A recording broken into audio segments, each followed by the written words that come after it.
Hello, everyone. My name is Michael Tiller, and I'm going to give a talk that I've titled, Why Would Anybody Care About Modelica?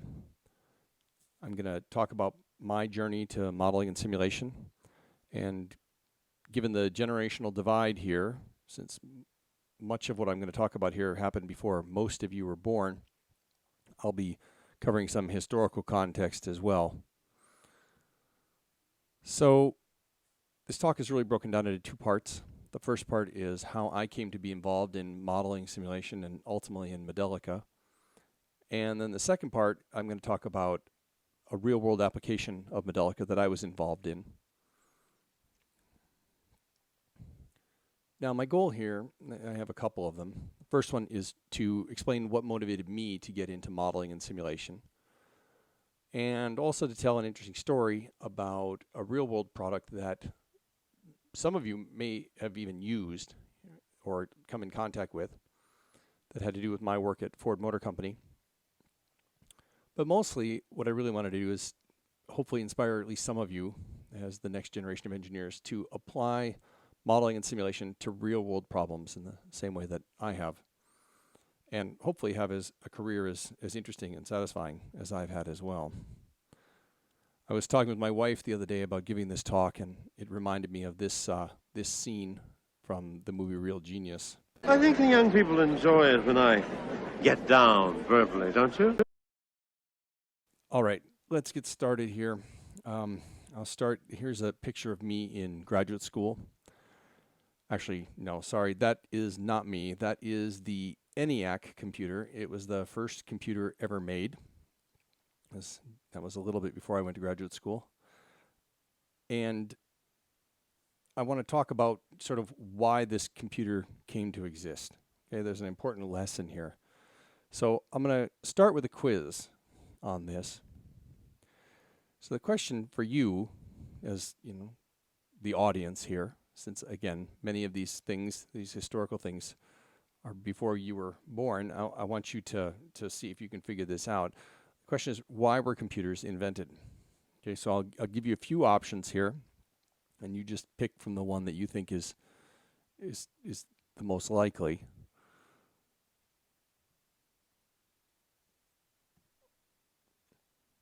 Okay, now you may be disappointed to find that the answer is, in fact, none of the above. In fact, computers were invented to model artillery. It used to be, back in the old days, I'll be talking a lot about the old days, because that's what I know. In the old days, you had these tables, and they would use them when they were firing artillery to try and figure out, for a given muzzle angle and a given amount of charge in the shell and the wind, velocity, and direction, to try and figure out where this thing was going to go. This had obvious practical applications. So it turned out people realized that you could use a computer to calculate these things. I'm not quite sure how they calculated them before. I have this vision of people sitting on one of these guns in a remote desert location, firing these things under various conditions, and then just getting out like a measuring tape or something and figuring out exactly where everything landed. But somehow, you know, they made these tables, but ultimately, I think computers made these better. Now, my first real application for these kinds of things involved modeling gravity and orbital dynamics. And I would try and write programs. This isn't one of them, but they were similar. And the idea was to use the math and the physics to predict the motion of these bodies under gravitational forces. I did this stuff on my Apple computer. This is back before Apple made phones. This is when they made just boxy, ugly computers. They've come a long way in that regard. But this is also my first taste of a practical application.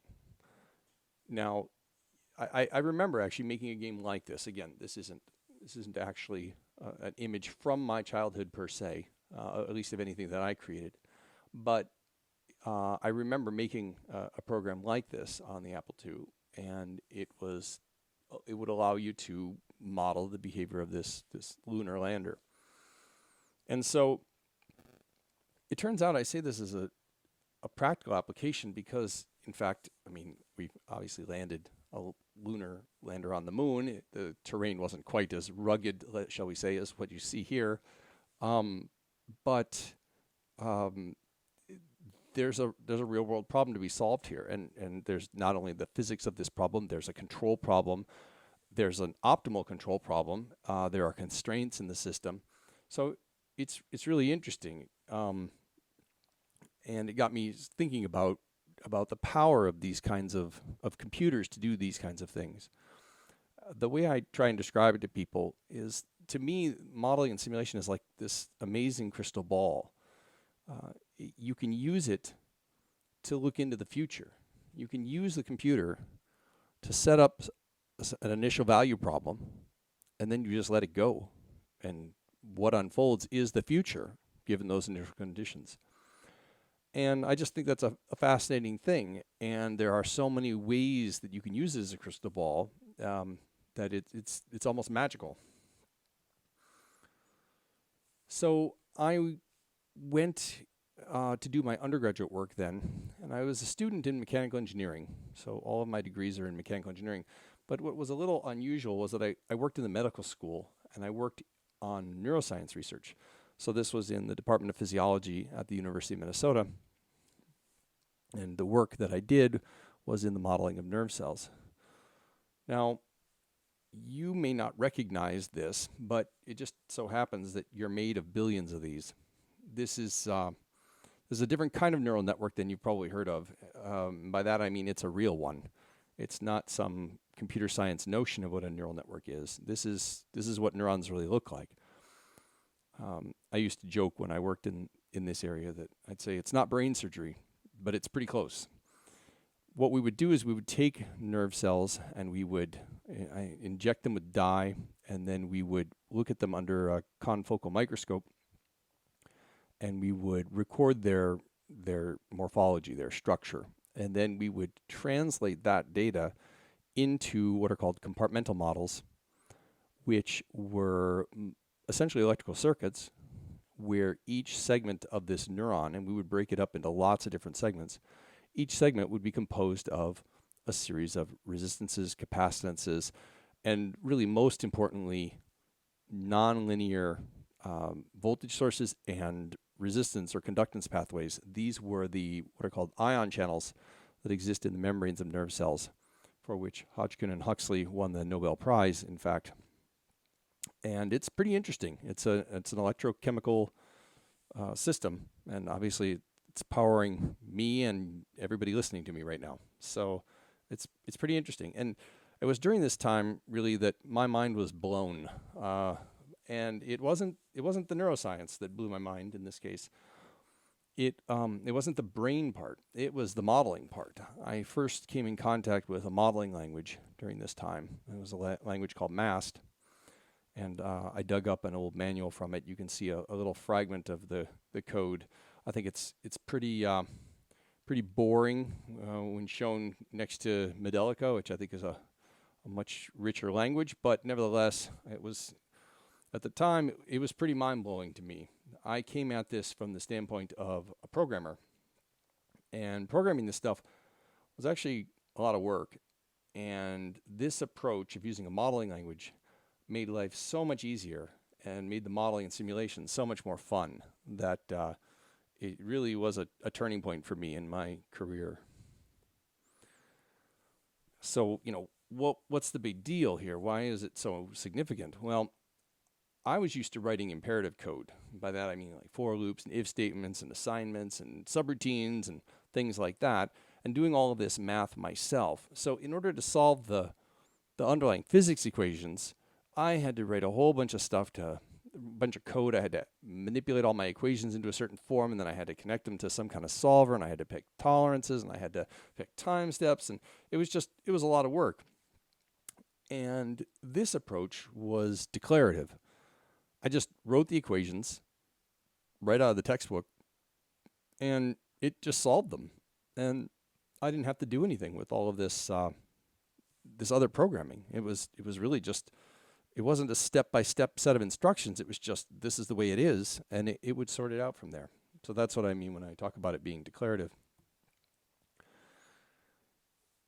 Now, it turned out that this was really, for me, significant because there was no more thinking about discretization schemes and figuring out how to plug my equations into these off-the-shelf solvers and having to do all this serious rewriting of calculations and so on. You know, I didn't want any part of that.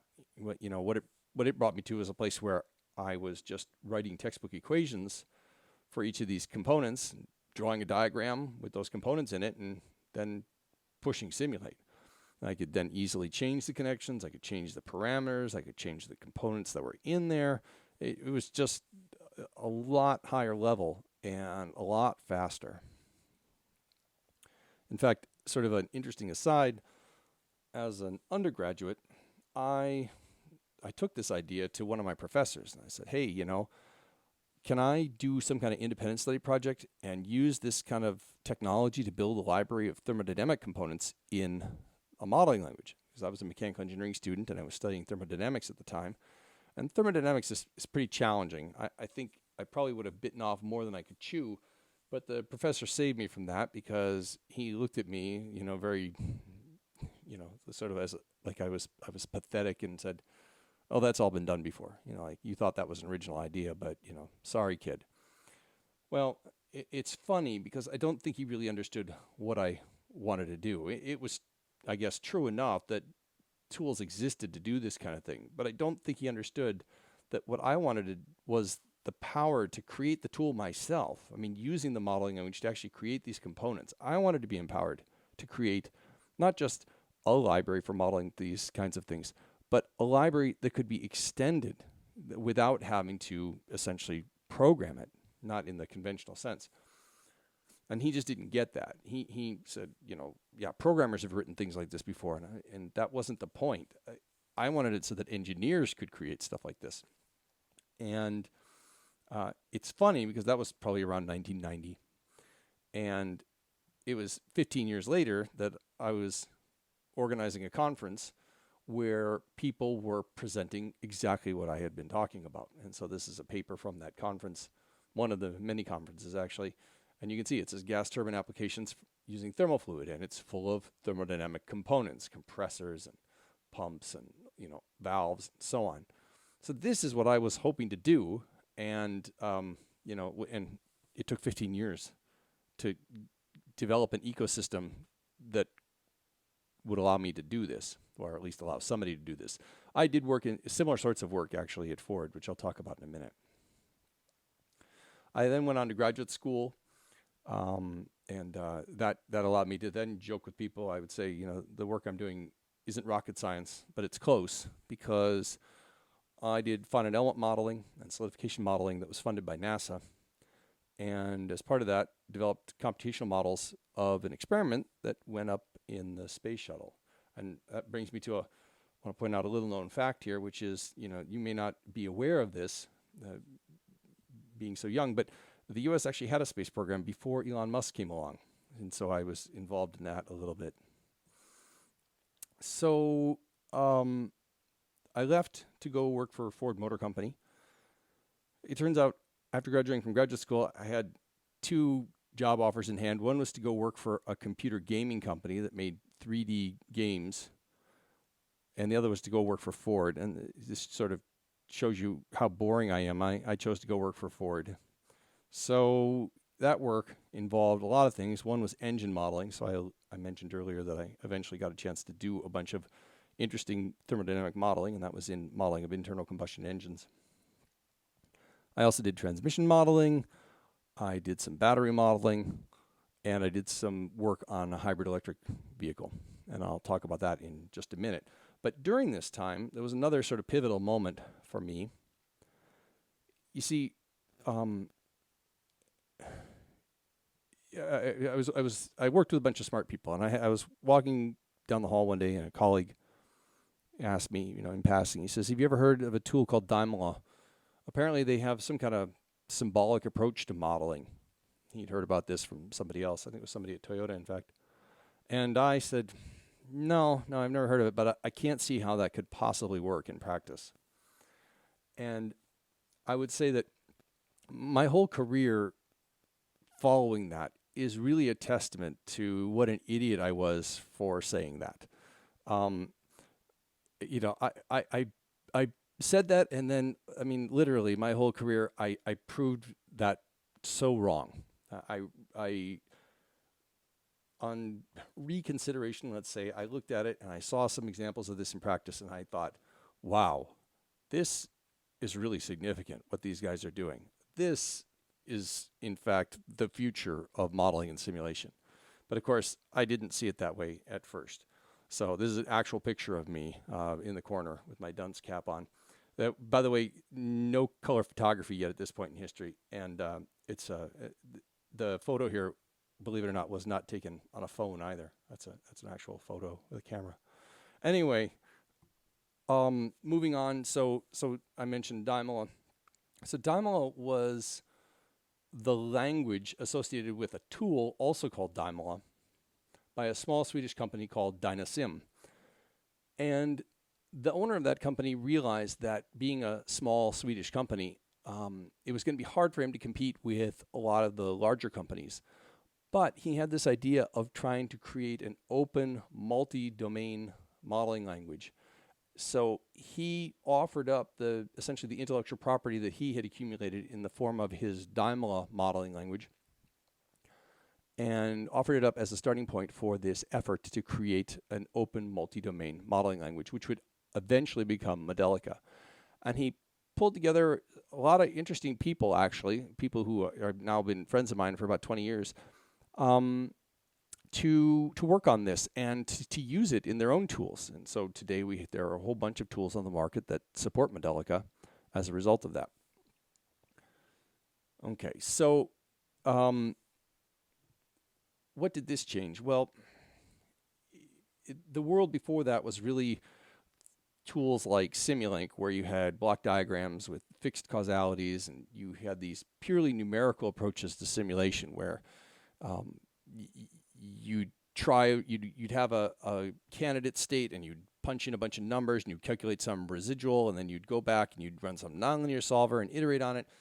And it was the simulations weren't as efficient as they could have been. There was also it wasn't just the symbolics and the numerics that were the issue. It was also the fact that the whole approach just ignored 20 years of computer science in the sense that these were tools that weren't really languages. Most of the other tools, I'm not talking about the Modelica stuff, but the alternatives to Modelica, they weren't really languages. They were proprietary. They didn't have these notions of inheritance or object-oriented or type systems or anything. And so a lot of the reuse of components in those days was just people copying and pasting bits of diagrams into other bits of diagrams. So it really wasn't, it was better than the ENIAC, and it was, arguably better than a lot of what you had in the 50s, 60s, and 70s, I suppose. But it really wasn't as good as it could have been. And this kind of changed with Modelica. Modelica allowed for symbolic manipulation of these systems to optimize calculations. In fact, it's kind of an interesting story. Hilding Elmqvist, who's the father of Modelica, he actually started this work in modeling languages back when he was in graduate school, which I think was 1979, I think. And the computers just simply weren't powerful enough to do it. And he literally took 10 years off of that topic and worked in industry and came back to it, waiting for the computers to catch up to the idea. So this symbolic manipulation stuff came about really when computers started to get more and more memory, because it required more memory than computers in the 70s had. But Modelica brought in other things like acausal connection semantics, which, by the way, MAST, the modeling language I referred to earlier that I worked with when I was doing physiology work, that also had acausal connection semantics. But the thing that differentiated it from me from MAST was that MAST as a modeling language was really about simulating electrical systems. You could kind of do some chemical stuff, but it was mostly for electrical systems. And Modelica was able to do mechanical systems like 3D rigid body motion and fluid systems. So things like, compressible flow, two-phase flow. And this was really powerful to me as a mechanical engineer. And the fact that you could combine these things, you could have a mechanical system connected to a fluid system, connected to an electrical system, connected to a control system, all in the same environment. It was pretty cool. But it also had these things I mentioned before of inheritance, replaceability, component hierarchies, the parts that got their influence from the computer science side. So this is all, a huge improvement. Now, in a second, I'm going to talk about an application, but I don't want to get into that without first mentioning the fact that there's a lot of really interesting fundamental research to be done in the area of the algorithms involved in this kind of stuff. There's a lot of graph theory that's required in order to be able to solve these kinds of physical systems. And I'm not going to go into what all these things are here, but they're really fascinating. And so if you're not really so interested in the physics and you're more interested in the math and the computer science, there's plenty of room for you as well. So with that, I want to talk about this car. So this car is dear to my heart because it was developed while I was at Ford Motor Company. This is the Ford Hybrid Escape. It was the first production hybrid in the United States. It was the first hybrid SUV in the world. And I had the great pleasure of working with the team that developed it. And in fact, a little bit of a boast, not about me, but about my wife. She won the Henry Ford Technology Award, which is the highest technical award that Ford Motor Company gives out for her work on developing the supervisory control systems in this vehicle. So, as I said, it's dear to my heart for many reasons. And the interesting thing that happened with this vehicle within Ford Motor Company is that we had produced conventional vehicles up until this point, just typical combustion engines, internal combustion engines. And this vehicle actually created a vacuum within Ford Motor Company. A vacuum because although we had developed tools for conventional vehicles, in the past, they were not, shall we say, agile enough to make the pivot to dealing with the issues that you had on hybrid vehicles. And so as a result, there was just a lack of tools and analysis capabilities within the company for hybrid vehicles, which I was more than happy to try and fill with Modelica. And in fact, I did. So it turns out there were numerous applications on the Hybrid Escape. One involved gear rattle. Another one that I wrote a paper on was about the overall system efficiency, taking into account the mechanical and the electrical power flows and efficiencies or inefficiencies, as the case may be, in that system, and being able to analyze what the sort of overall efficiency of the transmission that was in different use cases. But the big one that I worked on was this split mu winter testing issue. And so to set the stage here, we were about to go to production, and we were doing the last round of winter testing with this particular vehicle. Now, this is our last chance to do winter testing before the release of the vehicle. And it turns out that during testing, during certain kinds of hard braking maneuvers, and I misspelled braking there, I apologize. Braking as in brakes, not as in to break something, although there's a little bit of irony. There's a bit of a double entendre coming here. But during these braking maneuvers, especially braking maneuvers on low traction surfaces, the engine mount brackets would fracture. So that's the braking maneuver part, where something actually breaks. Now, you probably aren't familiar with engine mount brackets, but they're pretty solid pieces of metal, and they don't normally break at all. They are mainly meant to fasten the engine to the frame, and that's not done, just to be clear, it's not done rigidly. There are some, essentially some springs that are in there, some bushings that allow the engine to move a little bit. And but the weird thing about this problem was it was only seen on the hybrid.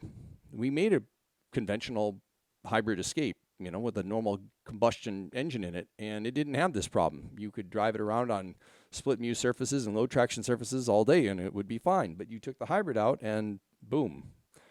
In addition to the engine mount bracket breaking, we were finding the half shafts were yielding. The half shafts are the parts that connect the transmission on the transaxle on a front wheel drive car to the wheels themselves.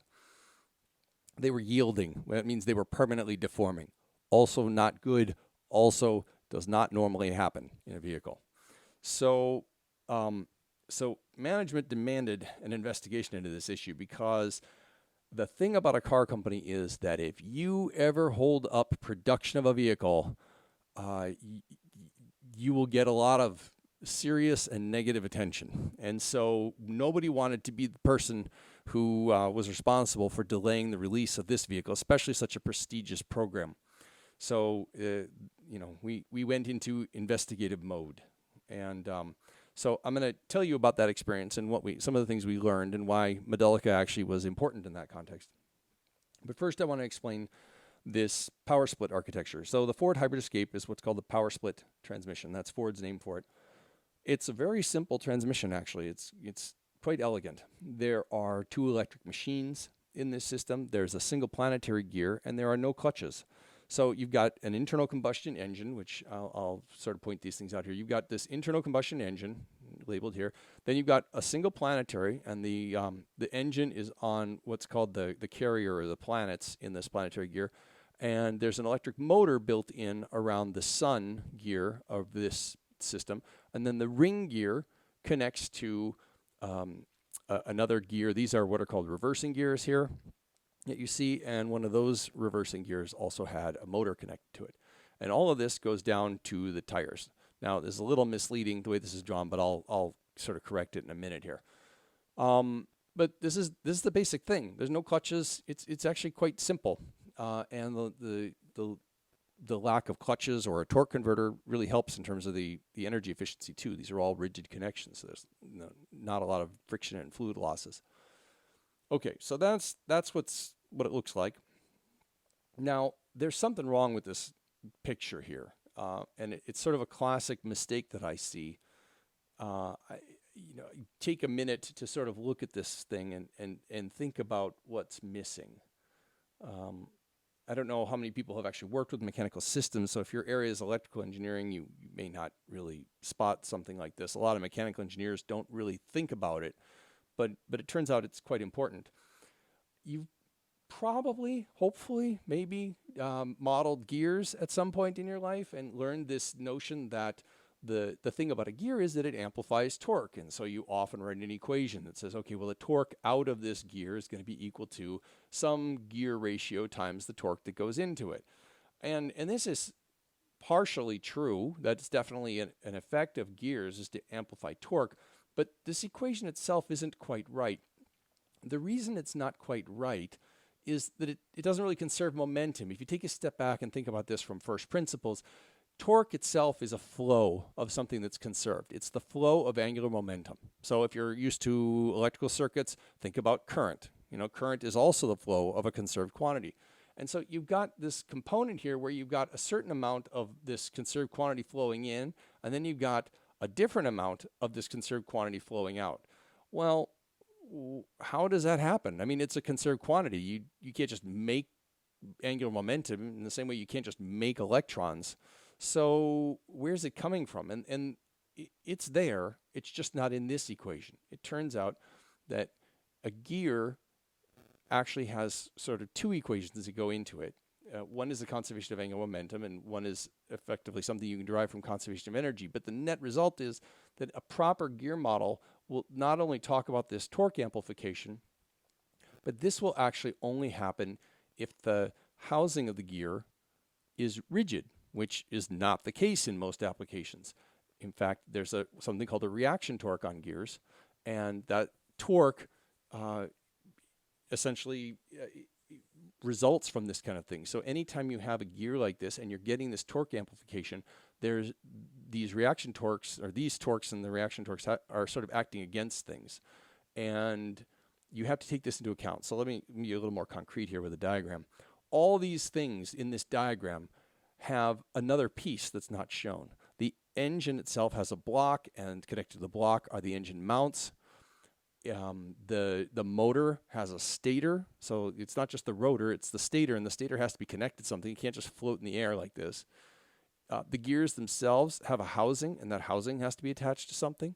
The brakes are connected to the suspension, and it's easy if you're creating a simple model to overlook all these things. But when you create a simple model of this system, you will get the wrong answer, because it turns out that these effects, these reaction torques, are important. And we'll come back to that in a little while. But before we get to that, I want to explain how anti-lock brake systems work, which may seem like I'm suddenly going off on a tangent, but it's relevant, trust me. So let's talk about brakes. So I think the best way to visualize the way the brakes are working in this system is like this.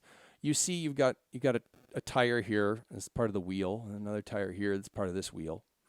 I'm going to refer to the angular velocity of this wheel as omega L, and the angular velocity of this wheel as omega R. Okay, this is the right wheel. In the middle, in this diagram, unfortunately, they show a gear. This is not how a driveline works. In any axle in a car, you will have what's called a differential. So just imagine this is a picture of a differential, even though it's not. So there is a differential in the actual system. Now, what does that mean? Well, a differential is a really interesting device, and I'll try and explain with some pictures here what's really going on. So if it turns out that your left wheel's speed is 0 and your right wheel's speed is 0, then your transmission speed will be 0. Okay? Now, on the other hand, if you are driving straight down the road and you have a certain velocity in both of the wheels, and if you're driving straight, they'll be equal, then the speed of your transmission will be effectively the average of those two. And so you just draw a line between them, and that's the speed of the transmission. So when I say the speed of the transmission, I'm talking about the input shafts that are coming in here. I think it may actually be twice. There may be a factor of 2, but that's not important for the discussion here. So you can just think of this, that what's going on here as being the average of what's going on here and what's going on here. So conceptually, at least, that's the way to think about it. Now, it turns out that the differential exists for a very good reason, and that is when you're turning, the wheels do not spin at the same rate. If they did, if you just had an axle and they forced the wheels to spin at the same rate, then you would get an effect called scrubbing. And you will see this on four-wheel drive cars if you lock the differential or you lock the transfer case. If you take a car like that has locking differentials or transfer case and you try and turn it, you'll hear this grinding of the tire rubbing against whatever surface you're driving on. That's called scrubbing, and you don't want to do that.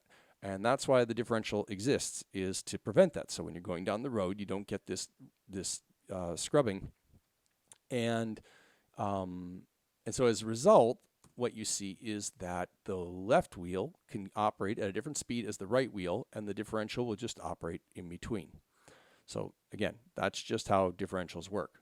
Now, why is all this important? Well, let's get into the braking part.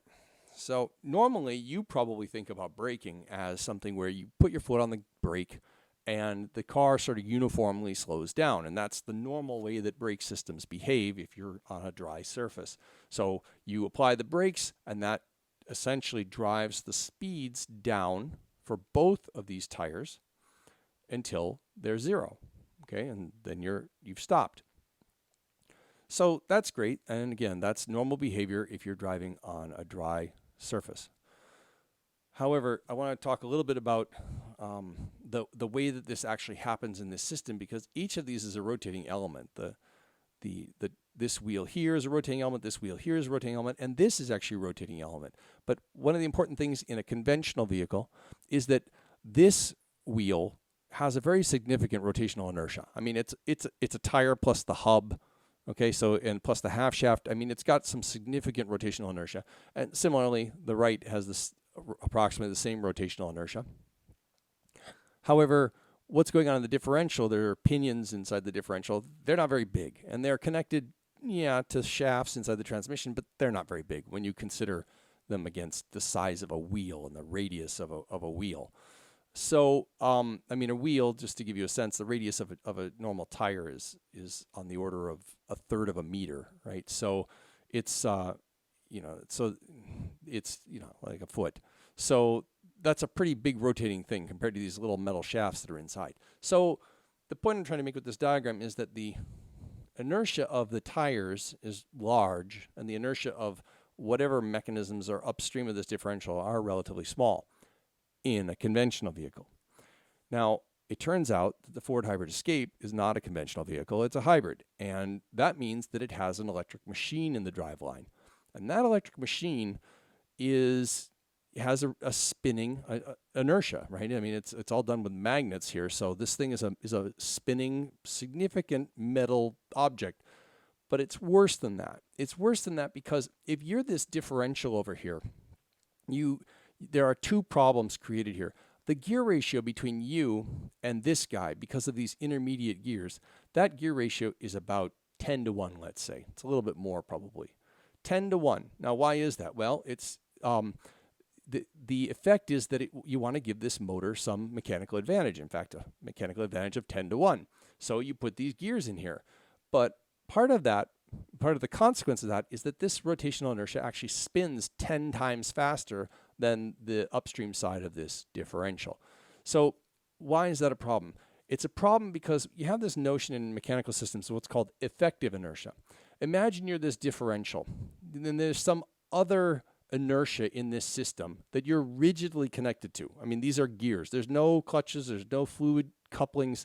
It's just a rigid connection, right? So you're connected here.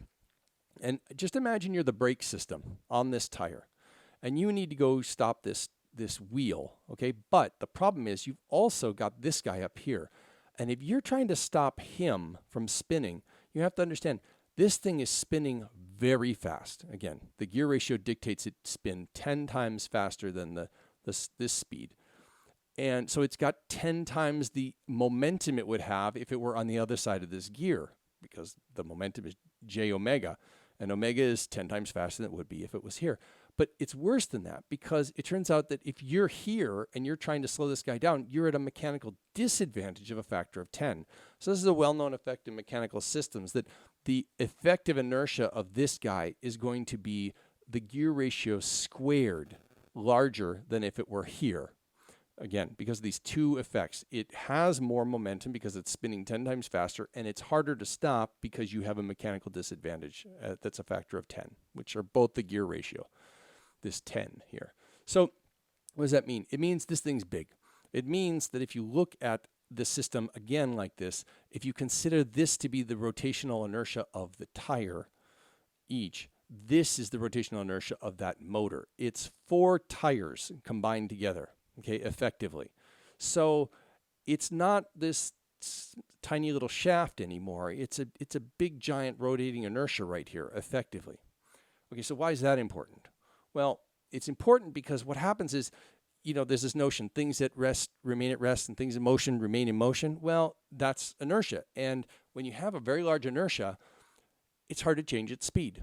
And what that means in practice in a system like this is that it acts like a fulcrum. So what I mean by that is if you apply the brakes to one side, and I'll get back to why we do this, but an anti-lock brake system actually works independently on each of the wheels. So it's not only possible, but it's quite common for you to be applying the brakes to only one wheel. That may seem a little unintuitive to you, but trust me, it's true. Whenever you feel that of your anti-lock brake system kicking in, that's what it's doing. So it controls each wheel independently. So you hit the brakes on one wheel. Well, what's going to happen is that the other wheel is actually going to speed up in the hybrid. In a normal vehicle, this wouldn't happen because you wouldn't have this fulcrum effect. In a normal vehicle, this tire would resist changing speed, and the transmission instead would just be the difference between them. But again, the balance of power has shifted here. This guy is the big guy on the block, and he doesn't want to change speeds. So now you get this fulcrum effect. You slow this tire down, this one speeds up.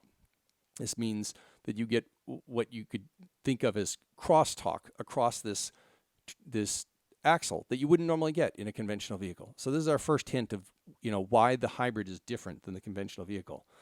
Okay, so in simple terms, what happens is you apply the brakes on one side, you cause the other wheel to speed up, right? Very unintuitive, but true. Now, the problem here is, I said each of these brake systems acts independently. So it turns out this can happen the other way around. The guy on the right might apply the brakes and the tire on the left speeds up. Now, Normally, actually, on a dry surface, this isn't so much of an issue because this tire it grips the road, and this tire grips the road. So the you can think of it as the inertia of the earth combines with the inertia of the tires and makes each of these wheels rather large. And so they can still kind of bully the transmission to go up and down. Not as easily, but they can do it. But here's where it gets tricky when you're on a split mu or a low mu surface. When that happens, the tire doesn't really interact with the road. It's slippery, right? It can't get any grip on the road. And so the inertia of the road no longer plays a role. And now suddenly this tire is a lot smaller and it gets pushed around. So this effect I'm showing you here happens really when the tires get kind of isolated from the ground because they're on a slippery surface. Then this guy, is in charge and he doesn't want to move. And so this seesawing effect kicks in that case. Now, this kind of goes back and forth. The problem that you have here is that the way anti-lock brake systems work is that when you apply the brakes, they watch the wheel speed. And if the wheel speed starts to dip really quickly, they know that the wheel's about to lock up. They know that it's on a slippery surface. This doesn't happen when you're driving on a dry road. You hit the brakes and the tires take a while to slow down. But when you're on a slippery surface, and the brake systems look for this, on a slippery surface, when you hit the brakes, suddenly the wheel speed just, it decelerates very quickly. And that's because the ground isn't slowing it down and it locks up. And so the brake system sees this and it lets go. And what it does, and this is where it gets tricky, what it does is it says, I'm going to wait until that tire starts to speed back up again. The reason it's doing this is it wants to minimize the slip between the tire and the road because that's when it gets the best traction. A tire that's locked up doesn't have any traction, so it doesn't want that. So it says, I'm not even going to bother applying the brakes if the tires are locked up or even locking up. I'm going to let go because it's better. This is what anti-lock brakes do. It's better to actually wait for the tire to speed up and then apply the brakes when you have some degree of traction.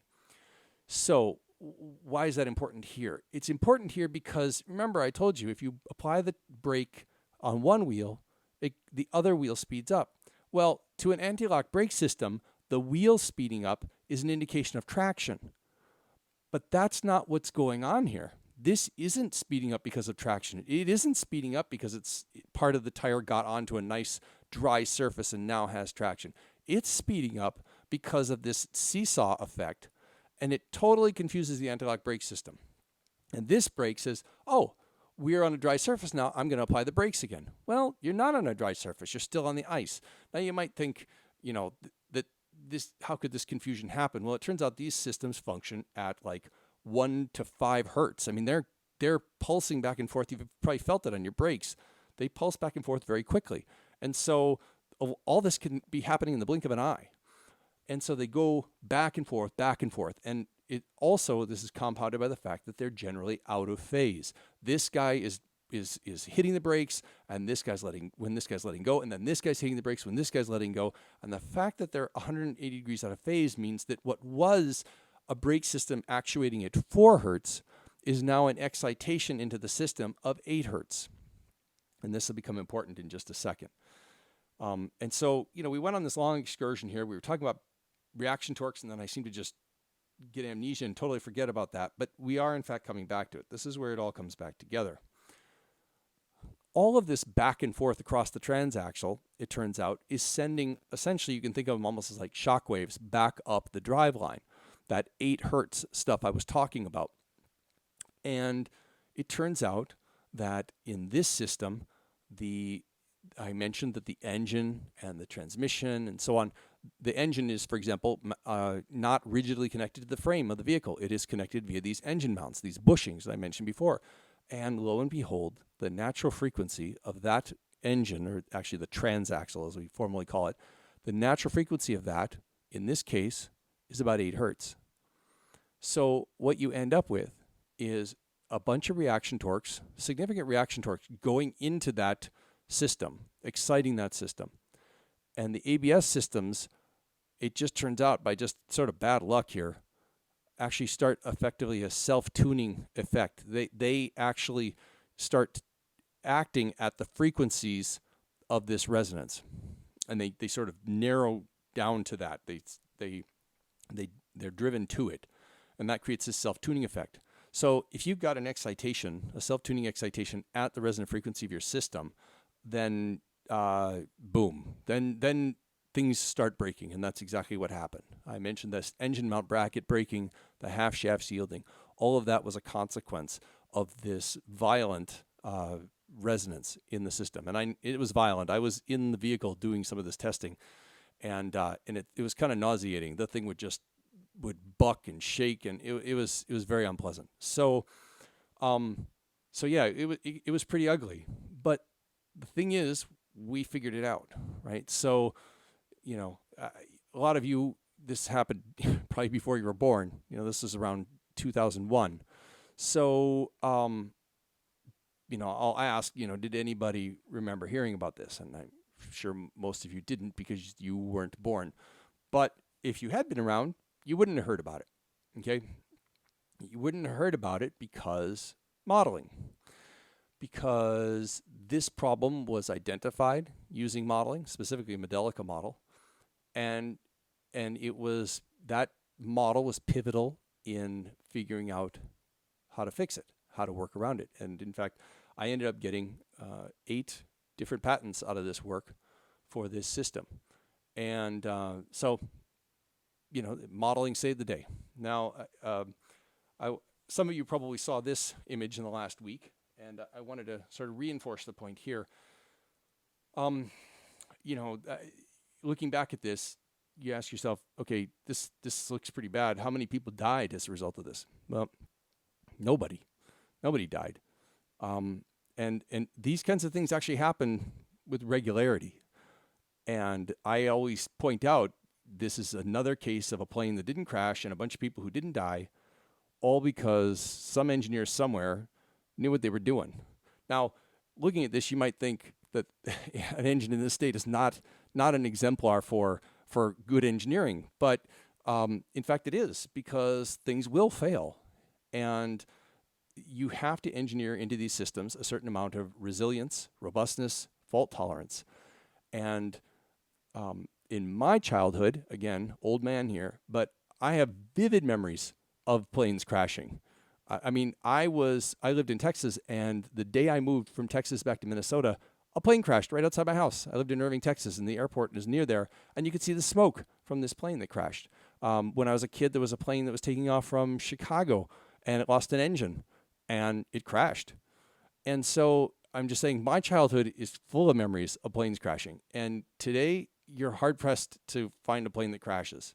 The 737 MAX is an example, and none of those even crashed, in the U.S., which, doesn't diminish the cost of life. I'm just saying the examples I gave were all in the U.S., and they weren't the only ones. So the thing is, I would bet that you could draw a straight line between the lives of the people on this plane being saved and modeling and simulation.